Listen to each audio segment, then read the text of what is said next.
Hola a todos. A continuación voy a dar lectura a mi exposición. Comenzaremos por unas reflexiones preliminares. Según Mideke y Walt, la concepción de la melancolía ha tomado, teórica y tradicionalmente, dos vías bien trazadas. Por una parte, la que la concibe como anticipación de la pérdida de la propia vida y las ansias temporales que conlleva, y por otra, la relacionada con la pérdida de un ser, objeto o estado de cosas y las consecuencias que ello implica. La primera de ellas, como sostienen estos estudiosos, conecta con las reflexiones sobre el tema surgidas en el pensamiento y el arte a partir del romanticismo, mientras que la segunda alcanzó un mayor desarrollo desde la publicación del paradigmático ensayo de Freud, Duelo y melancolía. En todos estos casos, el sujeto afectado, melancólico, se entiende como agencial humano. El ente añorado por el sujeto puede a su vez ser de naturaleza viviente o también un lugar, un edificio, un objeto, un estado de cosas, un periodo vital. Las teorías más extendidas sobre la melancolía coinciden en este aspecto. Sin embargo, ¿puede sentirse una entidad no humana afectada por procesos de tristeza, desazón y pérdida? Algunos autores, en la línea de la ecocrítica, han defendido la necesidad de incorporar a algunas especies animales no humanas a esta capacidad emocional, dado un alto desarrollo de autoconciencia. Pero, yendo un paso más allá, ¿un ser no viviente podría sufrir de melancolía? A priori, la respuesta puede parecer sencilla. La melancolía es un tipo de sentimiento, de emoción, que solo seres cognitivos podrían apreciar. Es decir, solo un sujeto agencial, animado, la puede experimentar como impulso sensible y a un objeto solo se le podría aplicar como atributo. Los seres humanos podemos ser o estar melancólicos al tiempo que un determinado objeto inerte puede inspirarnos melancolía. Sin embargo, en ocasiones, las artes nos proporcionan ejemplos que rompen con esta aparente obviedad ontológica, dotando a realidades inesperadas o imposibles de capacidades sensibles, y por lo tanto de la posibilidad de desplegar estados melancólicos. En el caso que nos ocupa en esta presentación, la literatura de corte fantástico es un campo muy fértil para esta ruptura de axiomas. En su tesis Theorizing Loss and the Non-Human, Emily Thieu lleva a cabo un pormenorizado estudio de diversos ejemplos fílmicos y literarios desde la perspectiva de no humanos dotados de facultades melancólicas. Entre ellos, muy llamativamente, cita a los dos monstruos que protagonizan las películas A Monster Calls y Babadook. En ellas, estos seres son proyecciones de estados de congoja de sus personajes humanos, pero al mismo tiempo devienen entidades agenciales que encarnan, sí, la melancolía humana, pero al mismo tiempo la viven y la gestionan por sí mismas. Algo similar ocurre en las dos narrativas en castellano que aquí vamos a considerar. La casa, del argentino Manuel Mujica Laínez, de 1954, y Casa en venta, de 2020, de la española Mercedes Abad. En ambos textos, una edificación, una casa en la primera, un apartamento en la segunda, constituyen una voz narrativa omnisciente que, además, en los dos casos, se corresponde con la de un sujeto dotado de todos los atributos emocionales que podríamos dedicarle a un ser humano. Sienten y padecen todo el rango posible de sensaciones, en especial la melancolía. Esta singularidad es la que nos permite clasificar estas novelas dentro de lo insólito, siguiendo el desbroce de transgresiones fantásticas que elabora Rosalba Campra y que sintetiza como la abolición del enfrentamiento entre la antítesis animado versus inanimado. Y aunque ambos textos presentan la peculiaridad dentro de lo fantástico de que sus personajes no pueden intervenir directamente en el mundo humano y además se nos muestran entidades benévolas, desde la perspectiva lectora, lo inaudito de que una construcción tome la palabra y posea capacidades sintientes justificaría tal clasificación dentro del género fantástico. Con estas premisas de partida, este trabajo se propone abordar los procesos de expresión y vivencia melancólica de estas casas Sherezade, narradoras, porque, entre otras cosas, si algo une a las dos creaciones es haber delineado voces narrativas dolientes, presas del sufrimiento por un pasado irrecuperable desde un presente sin futuro, en el caso de la obra de Mujica Laínez, y por la imposibilidad de alcanzar o de retener un estado feliz, en la obra de Abad. La presentación, a continuación, se divide en dos secciones principales. La primera, titulada Dos casas con vistas al mundo, donde someramente se tratarán algunos aspectos temáticos generales que acercan y hacen divergir ambos textos, y una segunda titulada La melancolía de cuatro paredes, donde me centraré más propiamente en el malestar que aqueja a las protagonistas. Cerraré mi exposición con unas sucintas conclusiones. Dos casas con vistas al mundo. Las conexiones entre estas dos lecturas no son casuales. Como señala Mercedes Abad, pese a que el germen de su texto ya existía previamente, fue la lectura de la novela del argentino la que le dio el espaldarazo final para redondear su propia narración y aportarle el peculiar punto de vista. Así lo reconoce la autora en los agradecimientos finales. Además del enfoque narrativo, Abad también adopta el tono apesadumbrado de la casa, así como el espíritu benefactor de la protagonista. Ambas se nos presentan como seres puros, inocentes, compasivos, carentes de pensamientos negativos. Sin embargo, los dos textos, las dos casas, sí difieren significativamente en otro número de aspectos. En primer lugar, entre las fechas de publicación de ambas narrativas median casi 70 años y a su vez la novela del argentino emplaza el grueso de la trama en un Buenos Aires finisecular decimonónico. A partir de ahí, la casa, analépticamente, recorre las generaciones de una familia oligarca que la ha habitado durante sus 68 años de existencia hasta el presente desde el que nos habla, momento en el que, ya abandonada por todos, está en proceso de demolición. Abad, por su parte, nos sitúa en la periferia residencial e industrial de una ciudad que, aunque innominada, nos aporta pistas suficientes para concretarla como Barcelona. La temporalidad histórica resulta indeterminada en ella, aunque todo apunta a que refleja el periodo o uno cercano al momento de su escritura y publicación. La tipología constructiva es bien diferente, también respondiendo al periodo donde se sitúan las historias y al encuadre social de las mismas. Si la primera se trata de un suntuoso palacete emplazado en la céntrica calle Florida de Buenos Aires, ornado con todas las galanuras decorativas del momento y alguna de la clase terrateniente que la habita, la segunda es un anodino apartamento moderno, que, salvo por las vistas al mar, no solo carece de atractivo, sino que se halla situada en un lugar más bien desangelado e inhóspito. A menudo se ha comentado la intencionalidad crítica de Mujica Lainez en esta obra, La casa, retratando las postrimerías de un mundo elegante, delicado y culto, dominado por las ínfulas de modernidad mediocre, que en el caso de esta narrativa, como en otras del autor, viene de la mano de la supresión de los símbolos de refinamiento, como la casa, y por la expansión de las clases sociales incultas y embrutecidas. Según algunos teóricos, el autor apuntaría con ello críticamente al ascenso del peronismo en los años 40 del siglo XX y al desagrado que esto le provocaba.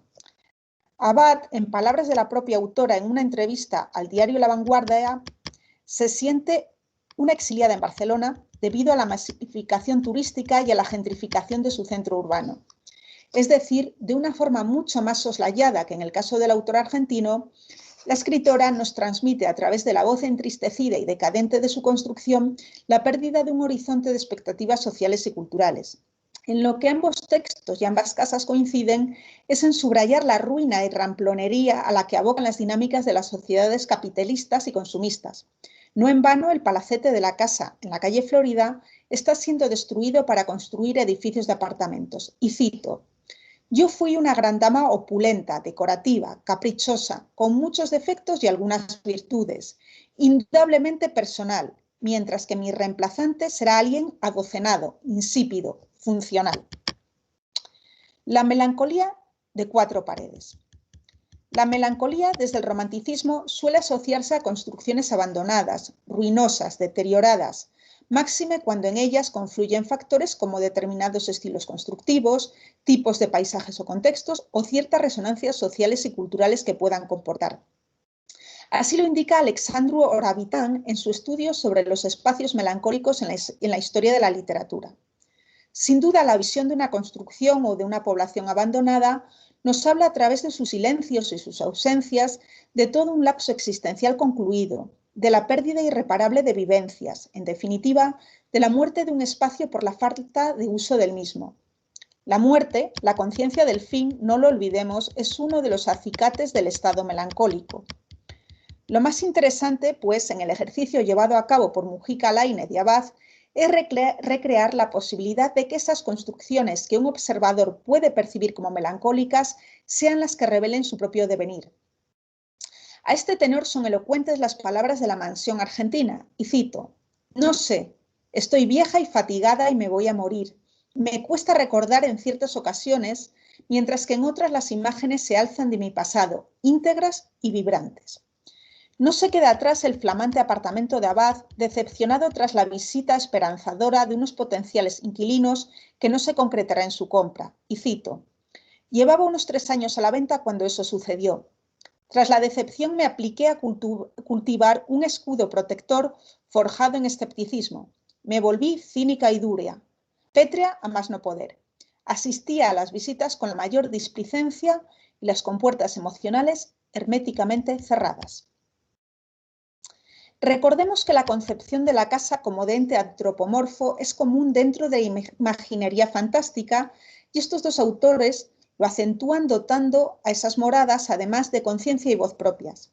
Así, las dos casas protagonistas nos relatan su existencia desde un presente para ellas amargo, y a través de sus páginas somos testigos de su vida, desvelada a modo de crónica, desde su propia emotividad.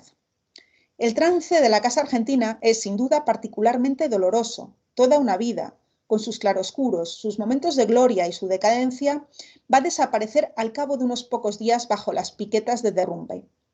Los últimos párrafos de la obra resultan particularmente impactantes en este sentido. Y cito: qué soledad, Dios mío! Nadie, ni el ermitaño más austero, vive tan solo como una casa abandonada. Una casa nacido para que la habiten. Una casa no se justifica vacía y se transforma en algo monstruoso, contra natura, peligrosísimo. Se llena de sombras perversas, de humedades amenazadoras, de ecos agoreros. Y en mi caso todo ello se agravaba por la proximidad de la vida en la calle, bullente, sonora, que me rozaba con su enorme desdén. La casa en venta en la periferia en la novelita de Abad no se encuentra asediada por un fin inminente. Su relato carece de la tonalidad trágica de la anterior, pero nos hace partícipes de sus ansias no satisfechas por ser ocupada tras su construcción y, una vez ya habitada por una pareja culta y festiva que colmará sus anhelos, del sucesivo y descorazonador proceso de desvarío mental de su dueña, de la disolución del matrimonio y finalmente de un nuevo regreso al estado de apartamento solitario. Y cito: «Solo sé que el invierno ha caído sobre mí. Los días son más cortos. Más que frío, hace un silencio inhóspito. Estoy sola y lo único que adorna mis balcones es un letrero que reza en venta. Solo una cosa me remonta de vez en cuando la moral: pensar que cabe la posibilidad de que Solange y los suyos vuelvan a aparecer por aquí. Porque tarde o temprano, una de estas visitas que me arrancan unos instantes de mi entumecimiento vital y muy a mi pesar vuelven a encender en mí la mecha de la ilusión, acabará firmando el contrato que me hará suya y algo, bueno o malo, o ambas cosas a la vez, volverá a empezar». Estas palabras se corresponden con el fin del texto y por lo tanto vemos entre ambas novelas una enorme diferencia en cuanto a sus conclusiones. La primera ha llegado al fin de sus días, mientras que la segunda aún persiste arquitectónicamente y alberga esperanzas de comenzar un nuevo ciclo vital. Sin embargo, los lectores intuimos que, sin importar el suceder de ciclos que pueda llegar a superar, tarde o temprano, este algún día llegará a su fin con la desaparición del edificio. La muerte, más o menos cercana, acecha las construcciones, lo mismo que ocurre con la existencia de un ser viviente convencional. Lo que resulta llamativo en los dos domicilios considerados es que ambos se identifican con sus habitantes, aunque piensan, sienten y viven de forma independiente a estos. Observamos que su deleite llega a depender de su habilidad para cobijar satisfactoriamente a sus seres humanos queridos y que la felicidad o desgracia de estos afectan hondamente a las moradas. En los relatos localizamos momentos de frustración de las casas ante su imposibilidad de prestar ayuda directa a sus habitantes, como así expresa el apartamento de Casa en Venta ante su incapacidad de frenar la debacle de la mujer que en ella vive. Y cito: «Yo oscilaba entre la rabia, la pena y la devastadora culpa por no haber sido capaz de infundirle la serenidad ni apaciguar sus demonios». O de deseo de agradar a sus ocupantes. Y cito: «Cuando llegaron los invitados me esforcé por dar un concierto de buenas vibraciones». Es decir, estos espacios sienten que tienen un cometido en su vida, una razón de ser, y que ésta se halla seriamente limitada por tratarse de continentes pensantes, pero inhábiles para ejercer acciones movientes. Y si ambas casas son similares en cuanto a su expresión de sentimientos y su estado apesadumbrado, en ellas dominan también de forma similar anhelos que se corresponden por igual con las dos tendencias de lo melancólico indicadas en el principio de esta exposición. Así, en la casa de Mujica Lainez prevalece un instinto de muerte dadas las circunstancias en las que se encuentra, pero al mismo tiempo se duele a lo largo de toda la narración por un tiempo, unos habitantes y toda una realidad desaparecida. Y cito: más allá de los 20 años últimos, mis años infames, mis años de pagar en la abyección las culpas antiguas, por eso busco alrededor de sus imágenes mi propio resplandor perdido, mi juventud. En Casa en Venta, si bien la muerte, como ya hemos señalado, no es una pulsión apremiante, se entremezclan constantemente las esperanzas por un pasado extraviado y el empeño por un futuro que quizá nunca tomará forma. Paso ya a las conclusiones. En esta exposición he buscado aportar un acercamiento no muy frecuente en los trabajos sobre la melancolía con el análisis de un punto de vista poco común. La transferencia insólita del sentir melancólico desde la experiencia humana a la de un espacio inanimado es un logro que tan solo se puede recrear a través de figuraciones fantásticas.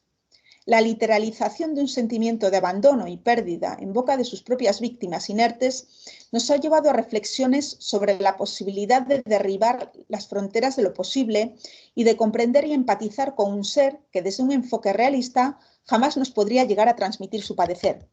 La melancolía que expresan las casas protagonistas de la casa y Casa en Venta ante su abandono o decadencia nos hablan en última instancia de nosotros mismos, de cómo, a la postre, estas construcciones suponen un continuo desesperanzado que enlaza con nuestras propias vidas, ansiedades y muertes. Y así concluyo. Muchas gracias.